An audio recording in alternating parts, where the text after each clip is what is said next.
All right, gentlemen, let's go ahead and get this party started today. And I muted you guys, but feel free to unmute yourselves. How we doing today? Happy middle of the week. Happy Wednesday. Did you guys have a good Monday and Tuesday? Yeah, we had a good one. Probably not as good as Dwight did by taking his spring break trip right in the middle of tax season. But sure, Dwight's had a few good days. But you want to take that, Dwight? Yeah, I have. Although it has been cold, but if you see here, see the sign. What does it Life say? is better in flip. Life is better in flip flops. Unless you have ugly feet, Well, yeah. in which case it's probably not better in flip flops. It's probably better with unless you do what a lot of my family members do and they wear flip flops with socks. Oh no. Hey man, I brought flip flops, but it's been so cold. Even today, walking on the beach, I had tennis shoes on. Where are you? Why are they where are you called at?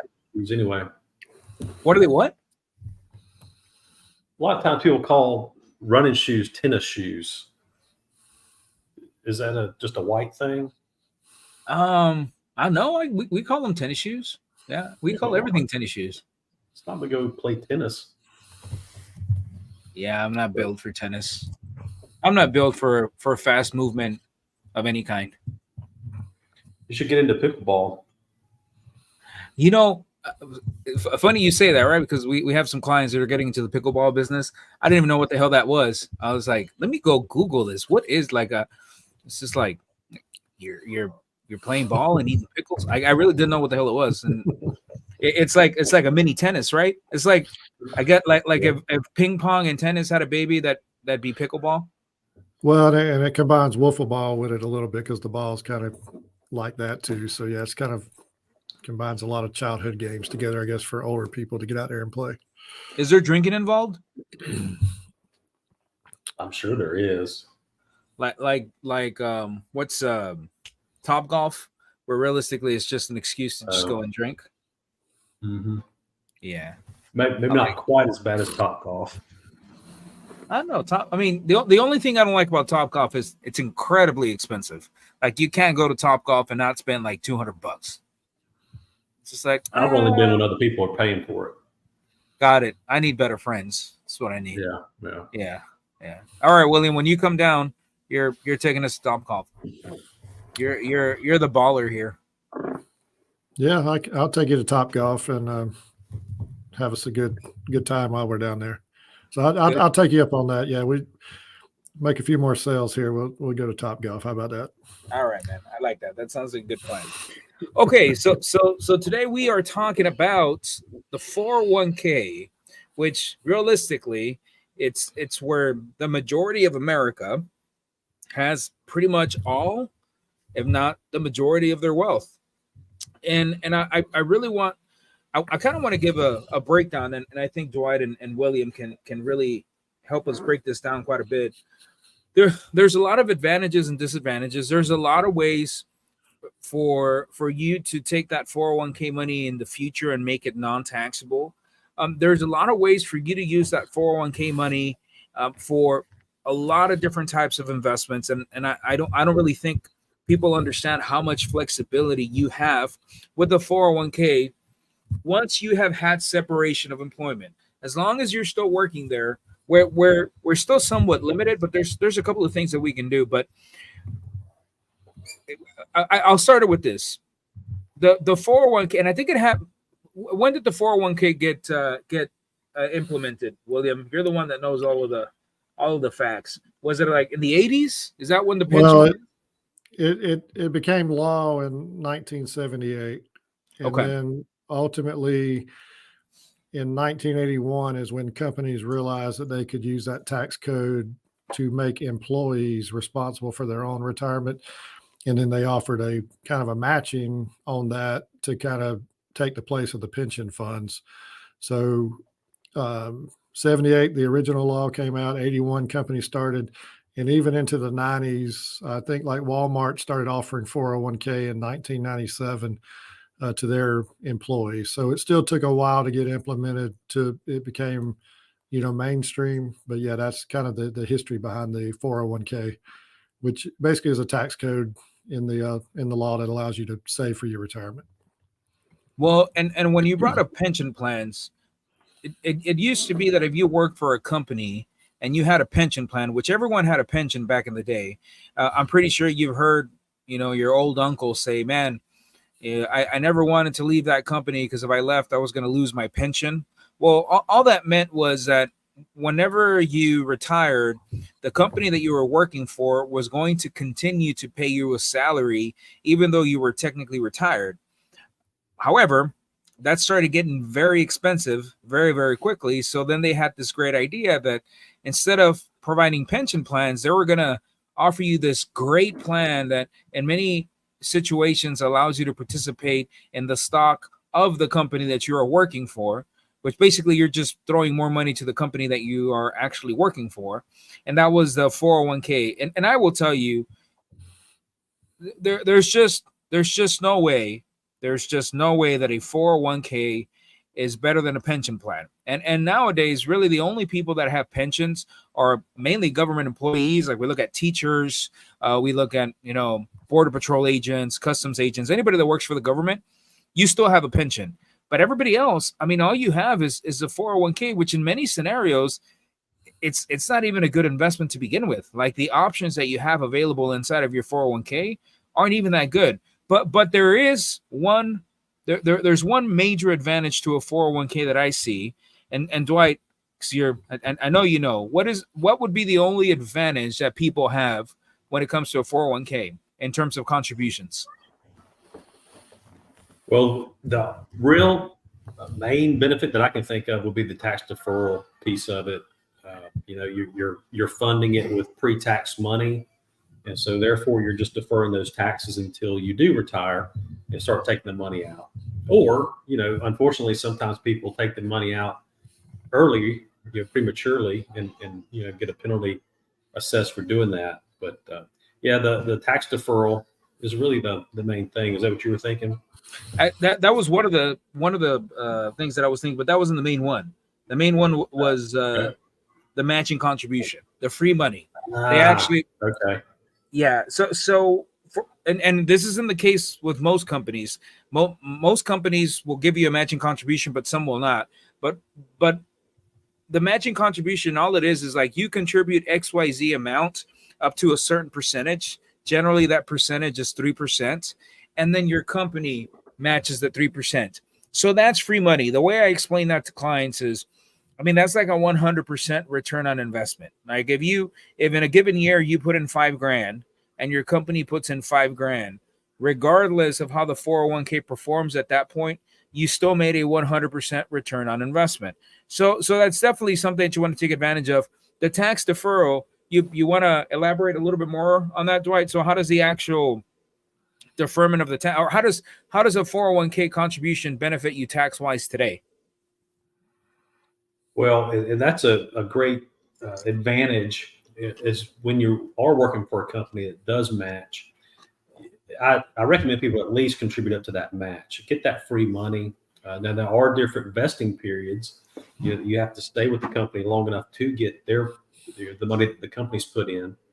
But from the tax deferral part, basically before you actually get paid, even they take a set amount of money that you've decided to contribute to your 401k and put that in your account. And then you're only taxed on the difference. So for example, if you're paid $1,000 and you decided that you're going to put $100 in the 401k, well, now the $100 goes over to your 401k, and then you're only taxed on the $900. So it does help you save money on taxes. And, eventually though, you will pay the money when you pull the money, or you will pay taxes when you start pulling the money out. But the beauty of it is that money is growing tax free, or, you're not paying on any taxes on it while that money's invested in earning money. So, that's a benefit as well, is you're not paying any taxes until you actually go to withdraw the money. But then some people would argue, well, you don't know what the tax rate's going to be like in the future, and you could actually be paying higher taxes when you go to take the money out. So it's all, I guess, relative to everybody's situation. And that's a good problem when we talk about that too, is that you're putting that money into the 401k to defer taxes today in the hopes that you're going to pay lower taxes in the future, which we're now in an environment where tax rates appear that they will continue to go higher along the way. And so kind of puts you in a situation where you mentally prepare to have less income in retirement so that you don't have to pay as much tax when you do take that money out. And so that's part of the problem with the 401k, is it, for a lot of people, is not going to provide enough money for retirement. And it also sets them up to think that they should have less income when they retire, rather than figuring out ways to invest to have greater wealth when retirement rolls around. Well, and it's funny that you say that, man, because that's that mentality where at least a lot of the clients that I was talking to this client this one time, and he said, there's just no way in hell that I'm going to contribute to because when you're a business owner, like, you can actually set up your own 401k inside of your business. And the client said, well, yeah, but that's a plan that's very heavily regulated by the government. And so there's just no way in hell that I'm going to contribute into that so that the government can tell me what to do. And then I explained to him, I was like, well, when you work with other firms and other advisors, sure, the government will 100% dictate how that money is going to be taxed. But when you work with us, we figure out nice little loopholes where we can say, okay, well, you have $750,000 in this 401k. Now let me show you how we're going to take the $750,000 and go dump it into a Roth IRA, which is 100% not taxable. And now you have $750,000 sitting in a Roth IRA, and our taxation was pretty much non-existent. And that's one of the things where people need to understand that whenever we move like big amounts of money, like 401k money, it's always going to trigger some type of taxation. So unless there's like a plan in place to reduce or eliminate that taxation in what we call a Roth conversion, then you're going to be annihilated. Because, like, let's say, like, circling back to that scenario, if you have like $750,000 in a 401k and you want to go and roll it into a Roth, in that year where you move it into a Roth, which a Roth IRA is basically a non-taxable retirement account, now you're going to show $750,000 of additional income for that tax year. So you have to have some strategies in place to be able to offset that. And most of the time, those strategies are going to involve some sort of a business loss, business expense, so some sort of a business investment where we're going to have some heavy losses in year one to help you offset the taxes of the 401k or of the Roth conversion. And then moving forward, then we can just use the money inside of the Roth.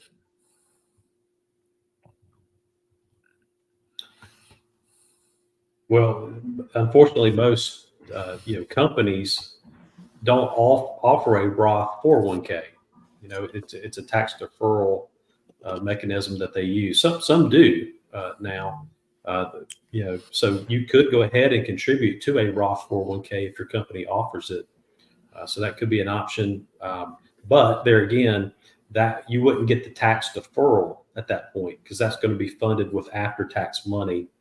So there's no tax savings, currently. But the good thing about it is when you do take the money out, there's also no taxes owed at that point. So that could be an option to look into with your employer to see if they offer that. The Roth. And the Roth, and you know what? It's starting to become a little bit more common. I've ran into a lot of scenarios with different clients where I'm like, hey, ask your company if they allow you to contribute into a Roth 401k, and if they're still going to give you that matching contribution. And in a lot of situations they do, and they still give them the matching contribution in the Roth. So to kind of circle back to your original case in point, Dwight, like, assuming that you make like $100,000, and let's say in any given year you throw in $5,000 into your 401k, then for that tax year you don't get taxed on $100,000, you get taxed on $95,000 because you took $5,000 from your income and you threw it into the 401k. At the same time, your company took $5,000 and they also threw it in the 401k on your behalf. So this is good because you're lowering your taxable income today, so you're paying a little bit less taxes. But this is bad as well because like 20 or 30 years on the line, your tax rate could be significantly higher, and you could be paying a lot more money in taxes later. So that's where strategic planning comes into place. Give me a second. I'm going to sneeze. Bless you. Thank you.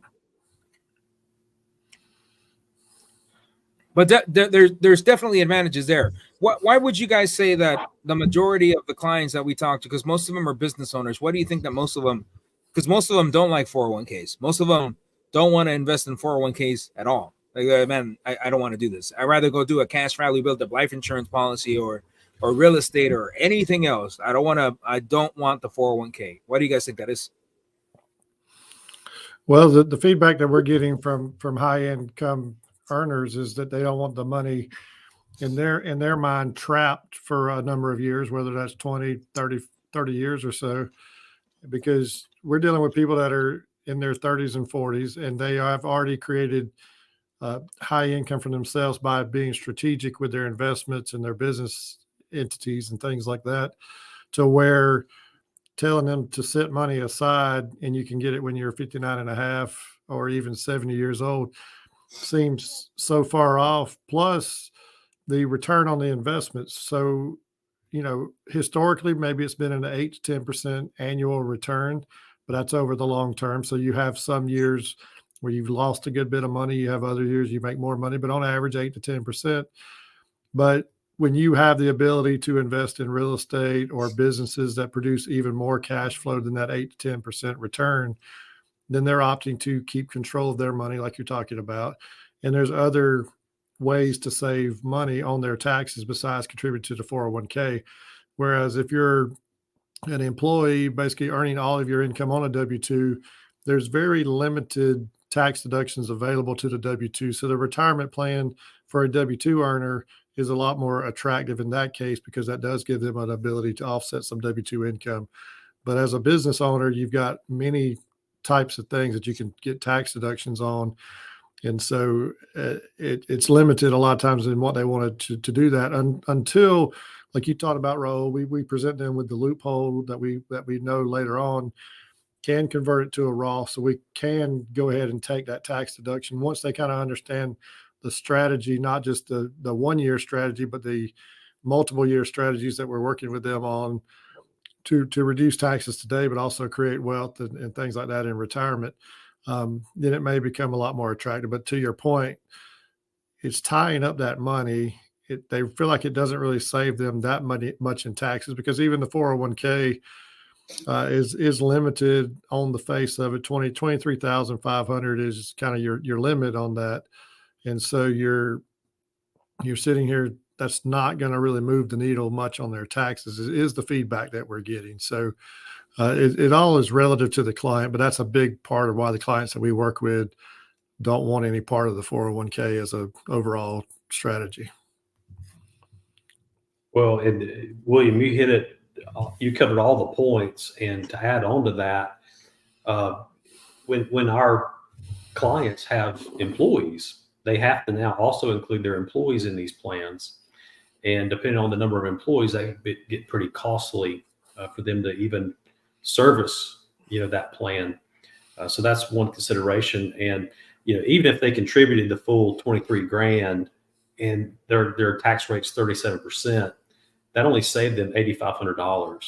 And when they're sitting there with a $400,000 tax liability, $8,500 really isn't enough to move the needle for them. So they're needing higher type strategies that'll have a bigger impact. And they can get a better return on investment, perhaps through investing in another business, investing in their home business, investing in real estate. So I think the lack of return is also big for people. And then too, when people have it through their employer, sometimes those employer plans that there's not a whole lot of good options to invest in. And, the company has picked these investment choices out. Sometimes there's some high management fees through those funds. and it can get costly for that employee investing that money in the 401k. But I'll point out that there's a big jump between the 24% bracket and the 32%. That's the highest jump between those two brackets. And off the top of my head, I don't remember the threshold for income, but if your income, because of your income, if it pushes you over to that the bottom of that 32%, then it would be worth looking into to add a 401k or something like that that would bring your income down below the 32 to be taxed at 24%, because that could be an 8% savings in itself on that contribution. So just to throw that out there for consideration for people. And that also goes to show the importance of working with a tax advisor, tax strategist like us, to notice stuff like that and be able to bring it to your attention. And I think you bring up another good point on the fees that are associated with this. So it's almost like the 401k plans were created for Wall Street to essentially get a bunch of money, billions of dollars from, won't necessarily call them unsuspecting people because you're investing for yourself, but it's a bunch of money that was put in there that they are now earning fees off of, that everyday Americans, middle America, that everybody has put some type of money in there that may not have put money into other investments. So it's really created a windfall of sorts for Wall Street on that. And then the fees that you're talking about, they're actually hidden. So you don't really see what the charge is. You just see that your return on investment, was, let's say 6 or 7%, but that return might've been 9 or 10%, and it just got taken away with some fees. So yeah, it's a big thing there. There's some cost there. So you're not getting the full return on your investment that you might if you had more control over what you were putting in there. But the thing, and I'm sure we'll talk about this as we go on, is that the 401k plan as a retirement tool is just now going to start being tested, meaning that people have been putting money into it for retirement. The baby boomers specifically, they started kind of putting money into a 401k. And so they've been accumulating this money, and now we're going to see, can they retire and live off of this money? And that's going to be a big test for the American economy. But also, when they start taking money out of the 401k to live off of, that's pulling money out of the stock market, which is going to have an effect on the overall stock market returns for everybody else. So it's going to be very interesting here, because we got a large number of baby boomers retiring every day. And now they're going to sit here and see, can they live off that 401k and Social Security? So I was go ahead, Dwight. I was just going to add this real quick, a stat. William was talking about the baby boomers. The average balance that people have in their 401k that are 65 and plus is only $232,000. So $232,000, if you would draw 5%, would you agree, Raul? About 5? It's actually more. A year? It's actually more like 4%. 4. So 5's too high. Yeah. So if we do 4%, then that only gives them $9,300 a year to pull out and use for income, or use to travel with, whatever they want to do. Well, that and then also most people will never be very proactive with their, even at, I run into this scenario all the time. People leave their employer, and they take their pictures and their name badge, and they take their pens and their stapler, freaking leave all of their money behind. They just leave it there, like, well, I mean, I guess it's fine here. Like, I'll go, but I'm going to leave this 401k money here with absolutely no clarity as far as what it's invested in, or what the long-term goal or the long-term objective of that money is. Which kind of leads me to this next point. A lot of people don't know that you can actually utilize 401k money to invest in real estate. Now, there's different rules and guidelines behind this. If you are a business owner, you can set up a 401k for your company, for yourself, and you can use that 401k to go and invest in physical, tangible real estate, because, well, you're the business owner, so you can determine the setup there. But assuming that you're not a business owner, assuming that you work for a company, and let's say you accumulated $175,000 inside of a 401k. Now you left. Now you're doing something else. Now you have $175,000 sitting in that 401k.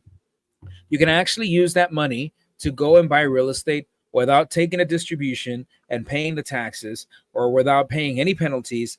Basically, using the money inside the retirement account. And Dwight, since you have had a lot of experiences using this type of money, would you care to share how it is that you can do that? Well, I'll just say that you have to be very careful on doing it, because there's a lot of guidelines, and when you can and cannot use that money. And working with a company that we refer people to is a great way to do it, because they really look out for you to make sure that you're following the rules. But basically, to follow up on the point you made about people leaving their money behind, when you leave a company, that is your opportunity to roll that money into an account that now you can control. Because the investments, I guarantee you, were very poor, to be nice about it, at the company you were with. And so now you can at least roll that into an account that you can choose what it's invested in, that you can work with a financial advisor to make sure that money is doing the best it can. And then you can also do what's called a self-directed IRA. And at that point, you can invest in real estate, like what Roel was talking about. You can do hard money loans even through your well, now it's an IRA at that point because you've rolled it over. So a hard money loan, you can flip two properties a year, Roel? Yeah. So you can flip 2 properties a year, but you can also buy long-term and even short-term rentals, for investment purposes. Now you got to be careful, because there are some rules on how you can participate and things you cannot do if you're using a self-directed IRA in those properties. So you want to make sure that you're following all the rules. But that is a way, because a lot of times the clients that we work with, they don't like the stock market. So this is a good option for them to still have a retirement account, but invest it in what they know, and they know real estate. And, personally, I think it's always best to invest in what you know, instead of making a mistake and going off into something, some new uncharted territory that you have no clue about. But I like and I'm finally using my self-directed IRA just as an example. I've tried a few other times, and now the deal has come together, and I am lending basically doing a loan to somebody who's buying a triplex, and they're going to fix it up, get it occupied with tenants. And as soon as it's occupied and stabilized, then the guy's going to put a traditional mortgage on the property, pay me back, and then I'll have that money available again in my self-directed IRA to do something else with. So let's paint a case study here, just so that people can have a better perspective of the flow. And we'll use one of our clients, for example. So we had this gentleman, very high W-2 earner, made, I think, roughly around $400,000 per year. Had separation of employment. It was time for him to go, and so he left. And I think it was right around age 54 when he took off. The balance of his 401k was roughly about $1.6 million. 401k was very much still invested in the market whenever he had separation of employment. At that point, he had options. So he could say, all right, I'm going to leave my money here in my 401k, which a lot of the times you do have the option to do. Or you can take that 401k money and roll it into an IRA. And that IRA can be with Merrill Lynch or Fidelity. Sit down, baby. With Merrill Lynch or Fidelity or any of those cats that basically allow you to continue to invest in stocks and bonds. You can also move the money to like an annuity. Basically, that's a much more conservative type of investment that can still yield you some pretty good returns. You can move the money into an IRA CD. So you move it with the bank, or you can do what Dwight is talking about, and you move it to a company that now allows you to utilize all of your retirement money to go and buy real estate. That's what this gentleman did, just because he already had a pretty massive real estate portfolio, and he just wanted to acquire more real estate with his retirement money without having to pay taxes or without having to pay penalties. So now what happened there was we took the money from the 401k, we moved it to a self-directed IRA. Look it up on YouTube. There's a lot of videos. Self-directed IRA. From the self-directed IRA, we open an LLC. With that LLC, we open a bank account. Now all of his retirement money is sitting in a bank account, and now he can use it to go and buy whatever piece of real estate he wants. That is the flow of how things work. And so now that you know that you have those options, doesn't necessarily mean that that's the option that you're going to go with, but I mean, it's just a way for you to have a lot of flexibility with your 401k funds. It works for some people, for other people it doesn't. Like Dwight, what he did with his retirement money is he didn't invest in real estate. He actually gave a loan, which you can do. Like you can actually become a bank, and now through your retirement account, like you can loan money to people, and they're going to pay you a guaranteed rate. A guaranteed rate could be 12, 13, 14%. But the loan is coming from your retirement money, and this is basically how you can start to get real creative with these self-directed retirement accounts. And once again, not the right fit for everyone, because like Dwight said, there's a lot of regulations, and it's real easy to mess up. But for some people that want to be very actively involved, could be a very, very good fit for you. Well, and what William had pointed out earlier, that one of the knocks that our clients give is, typically they give about on average, stock market does about 8%, maybe 10% a year, which is what our clients consider to be a low return on their investment. And, this particular deal that I'm doing will end up being 15% interest. So it about doubles that 8%, so it's a great return, and I'm in first position on the loan. So if he defaults, then I can foreclose, and now I own a triplex. So it's very low risk the way I'm doing it, because I do have collateral on that particular property. So if you're thinking about doing that, though, I would encourage you to know who you're doing it with, because there's a level of trust that you need to have. And this particular gentleman that we've done deals with before, so I feel real confident helping him out on this. So I don't knock on wood foresee any issues, but it's a great way to get some money, and that's within my Roth IRA. So that 15% return, I'm never going to pay taxes on it. So even better. And you feel like you're in control of what that money's invested in, and can get the returns like you're talking about, and then continue to turn that money over so you can consistently make the returns. And like I said, even if you had to foreclose on the property, well, now you've got a property that's got equity in it and things like that. So you got some options along the way. But for the most part, you're investing to get a return that is more guaranteed than what you could in a stock market that you don't control. So I think that's the key thing for the viewers too, is that if you're going to go the self-directed route, that does ultimately give you control of what you're going to invest in, but you also need to know what you're investing in and find things that fit into what your goals are and things that you understand. So real estate's one of the things that a lot of our clients understand, so it makes sense to use that money.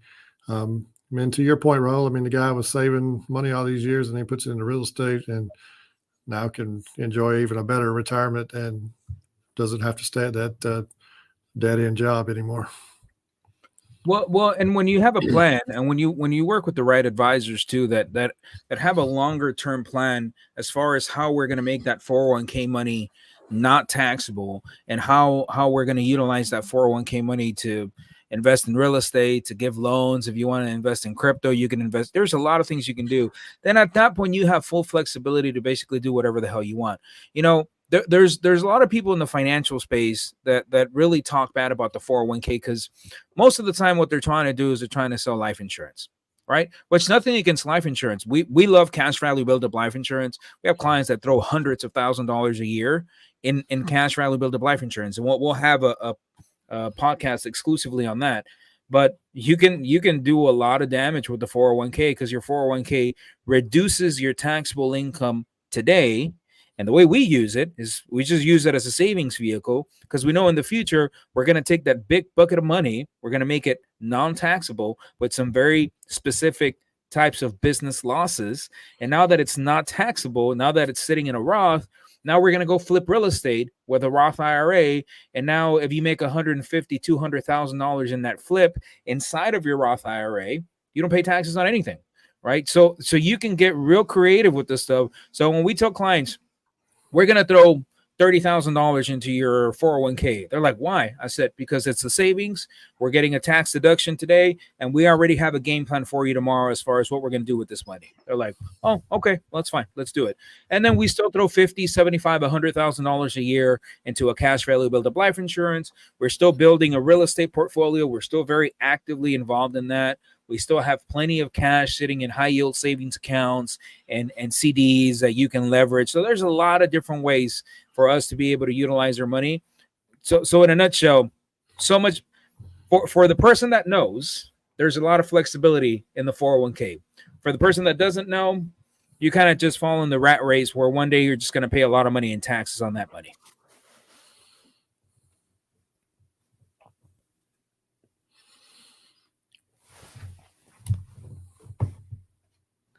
Unfortunately, the taxes and lack of tax planning hits a lot of people. And, financial advisors, I don't think, are having this conversation with their clients about the tax consequences. Definitely not self-directed IRAs, because, typically the financial advisor themselves isn't compensated when they move their money to that type of investment. And, the financial advisor obviously wants to get compensated for what they're doing. So a lot of times they don't even know about that, or they don't tell the client about that. But I guarantee you, some of those financial advisors have self-directed IRAs where they're putting their money in real estate and doing some other things with it. Wouldn't you say, Raul? I would say so. And then also, William, didn't you say your dad said that he likes 401ks too? Does he have a 401k, or did he?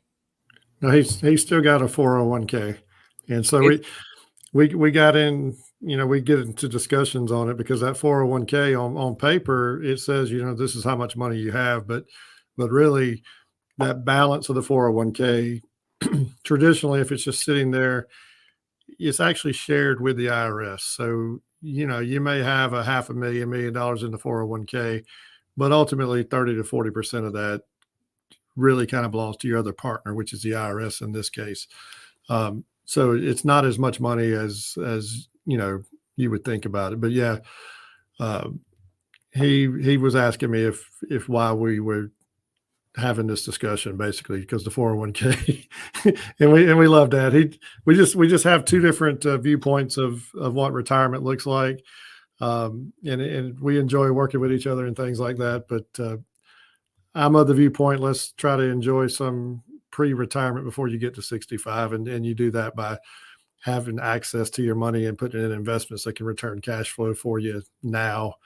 And we did talk about we're probably going to have some additional profits this year, and that was one thing I did say, is that we're probably going to have to put some money into the plan, just because we're going to need a few more tax deductions, but that's because of what we know is that down the road, 5 years, maybe we can then convert some of that money over to self-directed. So, and then we can have control of it and may not even pay any taxes on it. So if we can get a tax deduction going in and then don't pay taxes on the backside, then yeah, that's the way to go. But just traditionally putting it in there and then pulling it out and getting hit with taxes is not gonna it's not gonna be pretty for a lot of people, because they're you're used to a certain lifestyle. So Dwight, you're talking about the 9,000 that they could pull out. Well, that's probably not going to be enough. So then you start pulling more money out, which leads to higher taxes, and then you ultimately you run out of money. And And that's the biggest fear that people have is that they're going to run out of money. And so that's one thing that we try to advise clients on is creating additional cash flow sources while you can, because you do want to retire at some point, and it's going to be important that you still want to have the same kind of income level that you've been enjoying all your life. Because now, I mean, think about it, you get to retirement, now you have time to do what you want to do, but now you're worried about running out of money. So then, I mean, what have you really achieved on that side of it? So retirement needs to be lived to the fullest, and he and mom have a great time with it. So he's got other resources as well, but it's just the kind of things that we get into that we just have these debates because there's nothing wrong there. Each side has their own views on it, and it's how you look at it. But he's also saved up some additional money outside the 401k. Don't let him fool you. Yeah, he strikes me as a saver. I'm sure he has a good little nest egg somewhere. But we do know that he does watch the show and watches the clips during the week, because he does make comments about things that we talk about. So we do know we have a loyal viewer out here. Mr. Bennett, I'm going to tell you right now, your son talks a lot of shit, and just want to make you fully aware. Whenever I meet you face to face, I'll make sure I'm going to fill you in on everything he says, and it's going to be great. You're going to get removed from being the beneficiary on that nest egg that your pops has sitting on the sideline. Is what's going to happen, William. He may be updating it now. Yeah, he could be. Well, yeah, he said his goal is to spend it all while he's living. So he's doing a pretty good job of that. But it's good that he seems to make it into the podcast each week. But he did come back from his cruise and has been working hard this week, trying to get a few things done around the firm. So we do appreciate the fact that he did take a break to get refreshed, and now is in the home stretch here for tax season. Yeah, but I'll go ahead and point out that I'm on vacation this week and you're on vacation next week. So yeah, we haven't told him that yet. It's just on the digital calendar. But sorry, yeah, it's okay. No, he'll figure it out. And edit it. Yeah, he'll figure it out soon enough. Am I the only one that doesn't take vacations? Yeah, you need to work on that. Okay, we'll figure it out. Well, one thing that I did want to add to, I was reading this article, and it said that in 2023, and especially now going into 2024, there is a ridiculously large uptick in people taking early distributions from their 401k. But let me rephrase that: early hardship distributions from their 401k, because they can't really afford to keep up with their expenses. And so when you were talking earlier, William, most 401ks have what are called target date funds, and these funds go pretty much into the biggest companies in the S&P 500. It's where they go, and maybe some of them will go into the company that you work for. So as long as people are making active contributions into the 401k, then stocks will continue to go up. But what starts to happen, William, to your point, as these baby boomers start to need more capital, well, they have to liquidate, chunks of their 401k, which means when they're liquidating, they're having to sell, which means that when there are more sellers than there are buyers in the stock market, stocks go down. But then we look at just normal everyday people that maybe they got a mortgage in the last year and a half or 2 years, thinking, hey, I can afford this really well. But then the cost of insurance pretty much doubled, where you were paying maybe like $150 or $200 a month for insurance, and now you're paying $400 a month. And then your taxes went up astronomically as well. So what you thought was going to be a, I don't know, $1,700 a month payment is now a $2,200 or $2,300 a month payment, and you didn't budget for that. And so now you're like, man, well, I'm going to have the only big bucket of money that I have is my 401k.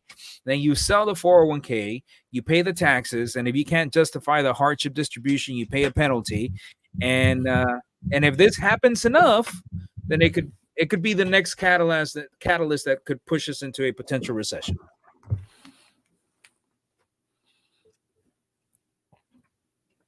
Well, that kind of reminds me of what they did coming out of COVID. If you remember, they allowed people to take distributions from their 401k, their retirement plans, uh, and then spread those tax consequences over 3 years. And, that should be the last money that you tap into. You get a 10% penalty for taking it out early plus the taxes. So even if you're paying 10% tax, by the time you pay the 10% penalty, you're paying 20%. I mean, 20% with taxes. So is it really worth it, to take it out? And I know that, the economy that we're living in now, and it is hard for people with the price of things now, but I encourage you that should be the last resort to take money out. And then too, I see that the tax office where people come in where, they left the job and just didn't roll that money over. And they went ahead, the company itself distributed that money to them, and it's $5,000-$6,000, but that's still money now that they have to pay taxes on, where they could have just rolled it over, but they have nothing to show for that $5,000 or $6,000. It's gone. They didn't invest it. It's wasted. So people just aren't smart sometimes with the money that they have, and they don't think through the tax component, like William was talking about, your partner, the IRS, that nobody thinks about. And you're sitting on $1 million in your 401k or your retirement plan. Well, you think that's a lot of money, but a third of that's going to go to taxes. So you really only have about 700 grand sitting there. So you have to do a lot more than you think you're going to need. I know one of the advisors that I work with, she also does taxes, and she brought to me this, we'll call it a case study, but it was just a very, very not well thought out decision where this gentleman he had a 3% mortgage rate, 3%. This was when inflation was 9%, and he had a 3% mortgage rate, and he closed out his 401k, which was excess of $100,000. I think it was like $130,000. And they usually make you withhold 20% for taxes. So he got, I don't know, maybe like 105, very close to 100.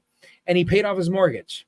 Well, the problem is that what he withheld for taxes didn't factor in the fact that he jumped up a tax bracket because he was already making 100,000. Plus, he didn't factor in the 10% penalty. And so what ended up happening there was he got hit with this like $20,000 or $30,000 tax bill to pay off a 3% mortgage in an environment where inflation was 9%. And here's where that's important. If inflation is 9% and your mortgage rate is 3%, that means that your property is appreciating 3 times as fast as what it costs for you to borrow the money to begin with. Not the best decision. Definitely not a wise decision at all. You need to understand how money works. And when she presented that to me, I was like, man. And I mean, after the fact, what can you do? You can't do anything. You already pulled the money out, right? But I would imagine that stuff happens. And you guys do taxes pretty frequently. I'm sure you see that often. Yeah, I had one when you were talking about that came to mind. It was a couple of years ago, and the guy's company that he works for, once they reach 56, they have the option of taking out part of their 401k. They can roll it over into something, or they can take it out. And this guy, he's 56, and he takes out like $400 and something thousand from his 401k. And I asked him, I said, well, what'd you do with the money? Thinking that he had maybe an investment opportunity, to put that money in. He's like, well, I went and bought a truck for myself. I bought my wife a car, and then I put the rest up in the bank because I wasn't sure how much I was going to owe in taxes. So it was good that he did keep some of the money for taxes, but at the same time, he did nothing good with that money. He would have been better off just leaving it where it was. And just because he could take it out wasn't a good reason just to take it out, because he ended up owing about $150,000 that year when it was all said and done. So that's a good point too. When you're already making good money and then you take out a distribution and you add to the good money you're already making, it just compounds the tax situation, and people don't think that through. And of course, they don't involve us on the front end. They involve us on the back end after it's already happened. I'm sure William's got some stories too. Yeah, I mean, that's the the bulk of people that come to our office with a tax problem, which a tax problem we define as having a big tax bill that you have no chance of paying, right? So you come in, and we've got several of those cases right now where people took money out of retirement accounts. And to your point, I mean, not understanding how money works, the interest rate that you're paying, I think we talked about it a couple weeks ago, even if it was 8%, it's still less than the 35, 37%, plus the 10% that you're paying. I mean, if you were to ask the same people, would you go down to the bank and borrow that money at 45%? They would look at you like you're crazy, but that's essentially what you've done when you take money out of a 401k to pay a mortgage off. And they come in, you know, I've had a couple of guys, especially in there in that COVID area. I think that was the worst thing that they could have done was, even though they could spread it over 3 years, they came in to my office and said, let me tell you what I've done. I am mortgage free right now. And I said, yeah, you're mortgage free. And they want me to pat them on the back. And at that point, like you're talking about, there's 3% mortgages. And I said, yeah, you got a paid for home now. And now you have no retirement. And they're still working. Like literally nothing has changed in their life. They're still doing the same daily routine. It's just that they don't have to write a check to the mortgage company, but they're on a payment plan with the IRS to pay taxes back. It's like, you know, what are we doing here? Because even the mortgage interest, it's hard to deduct it. But if you were able to itemize, it's deductible, which makes it even less of a charge. And when you talk about that, the interest rates, that's where people really don't understand the inflation rate. So as long as the inflation rate is higher than your interest rate, you're basically not paying any interest. And even if you were sitting here with a mortgage payment and you were saying, okay, I'm concerned about my mortgage payment, they don't even consider the fact that they could actually, if they wanted to take money out of 401k, which we advise against, but let's just say for a minute that you wanted to do that, what you should do is just draw down enough to make the monthly payments for that year. You would have essentially, you would have the feeling of not having a mortgage payment, but you wouldn't be left with a huge tax bill.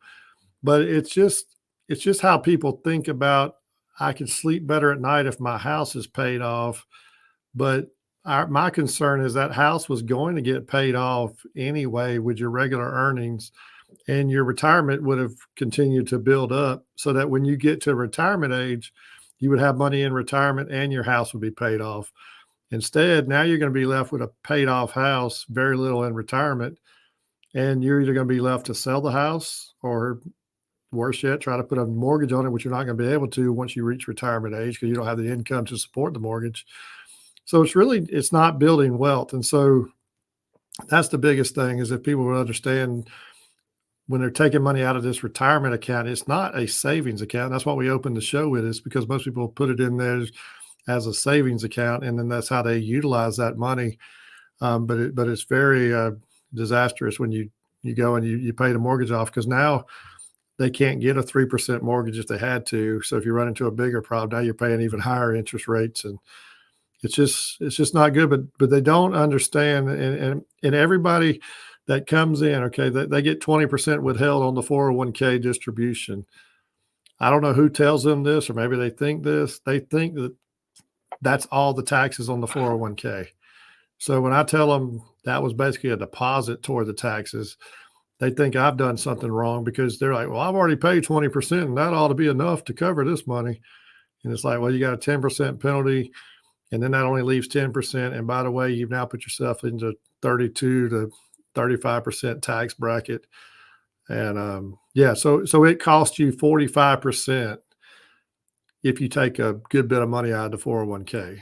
It's highway robbery, and you don't understand it. So 40 you paid 45% to save 3. yeah, It's because your mortgage was 3. Yeah. But you don't have a mortgage payment no more. You've essentially paid 12 years of mortgage payments, so you can tell your buddy, I don't have a mortgage anymore. Yeah. Yeah, not people's brightest moments. I will tell you though, there are a handful of times, and I share this with you because I did this back in the day, because I mean that was really the bulk of the money that I had, and in my scenario, it was one of the best decisions that I could have made at that time. I used to be a teacher, and I had a pension plan, right?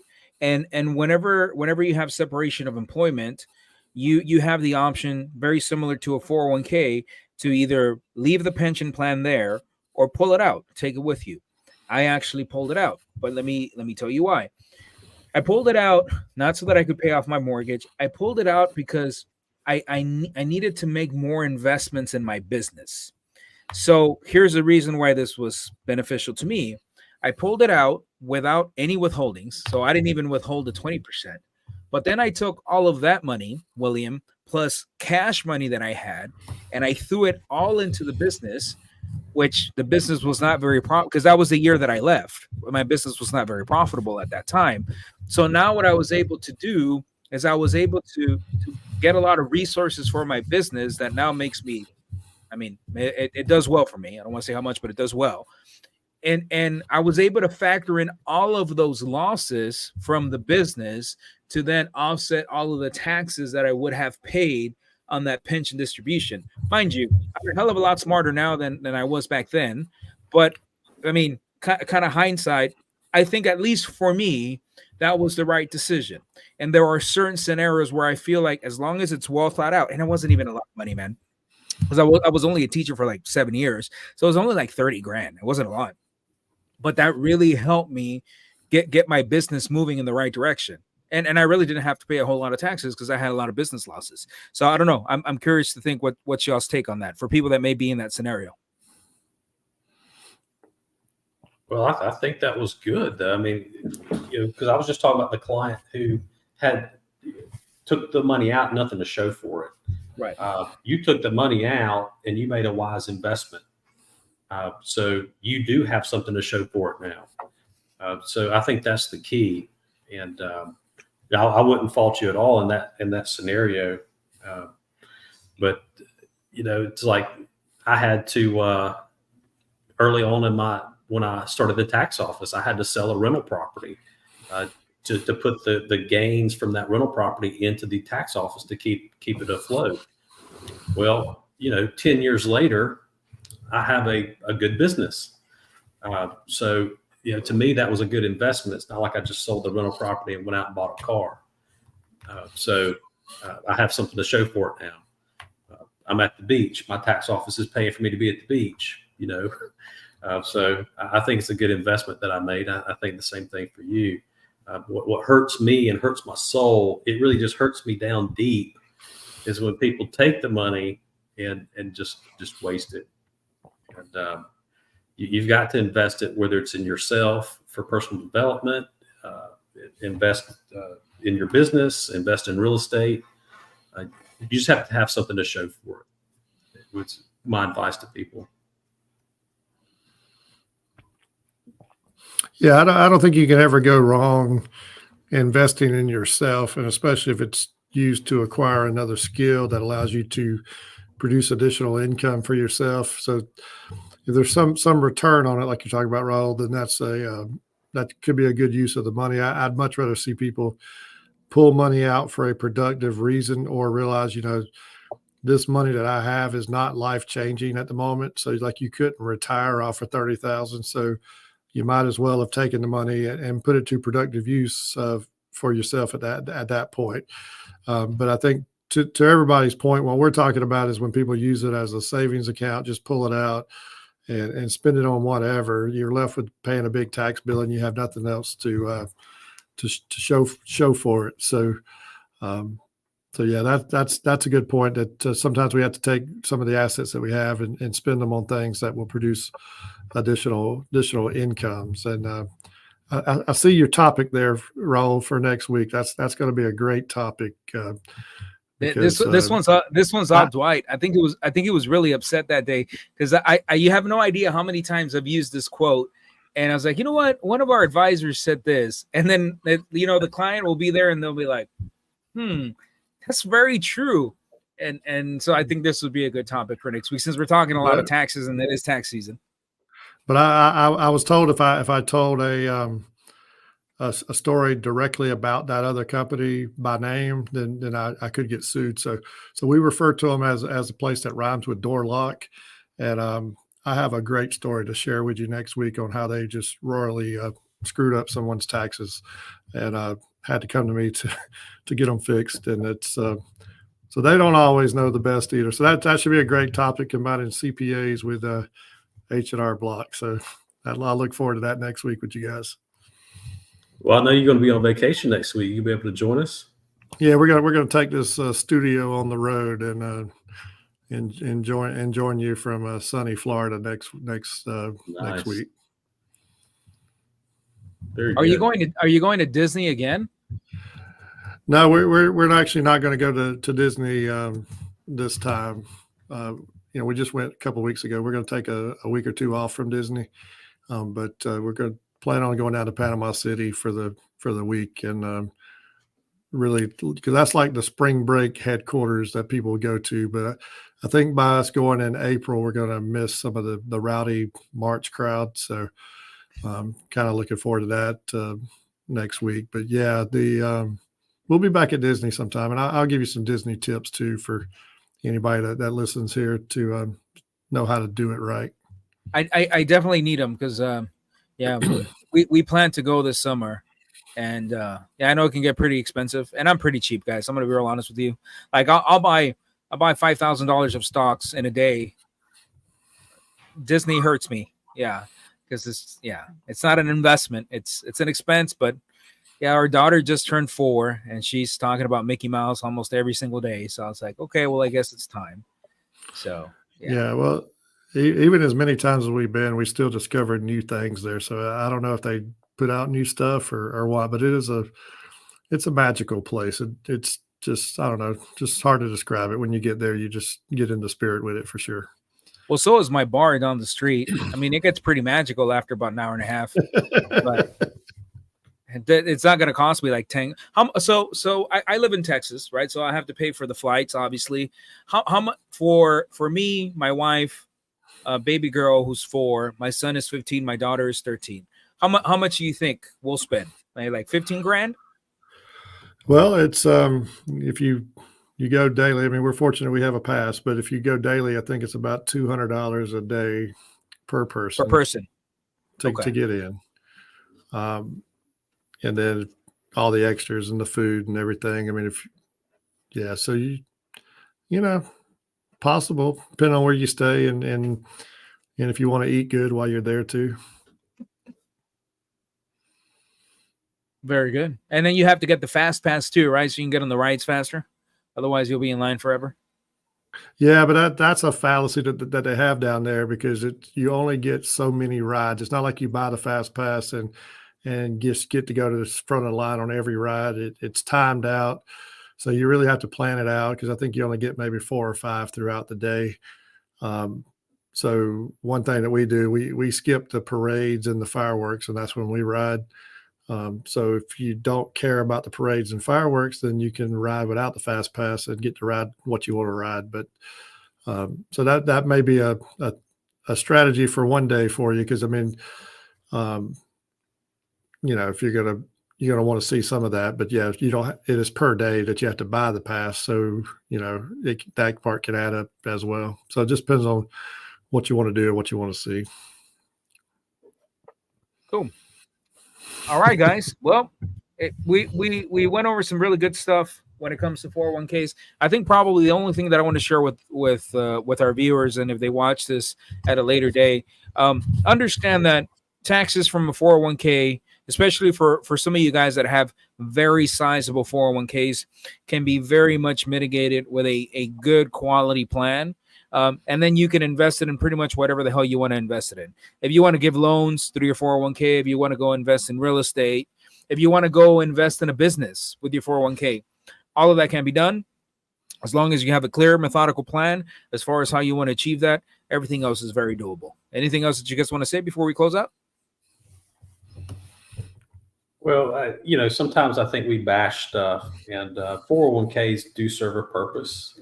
So you just got to make sure that it's the right purpose for you. It can be a great tax savings tool, deferring that income. But I recommend if your company does a match, at least contribute up to the match and get that free money and try to make it through the vesting period. Some companies vary 3 to 5 years, somewhere in there, where you get 100% of the money if you leave. So try to stick it out and make it through that.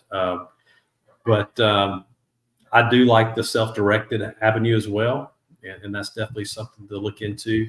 But whatever you do, if you do leave the company, don't leave the money there. Roll it over into something else that you have control over, and that you can work with a financial advisor in and actually pick what it's invested in. That'll perform a whole lot better, most likely, than that company 401k.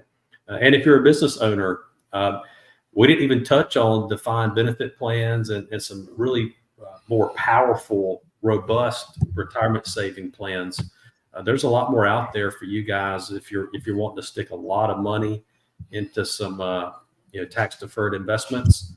And then we have several options to, when you convert those over to Roth, to help offset the taxes. So we want to make sure that you're working with somebody that can help you mitigate the taxes at the end of the day. So thanks for everybody that joined, and looking forward to next week. If you have any questions in the meantime, feel free to reach out to us. Yeah, send us an email, guys. If there's anything that you want us to cover, shoot me an email, and we'll make sure that we include it on here. All right, we'll talk about the door lock next week, William. It'll be fun. All right, looking forward to it. Bye, guys.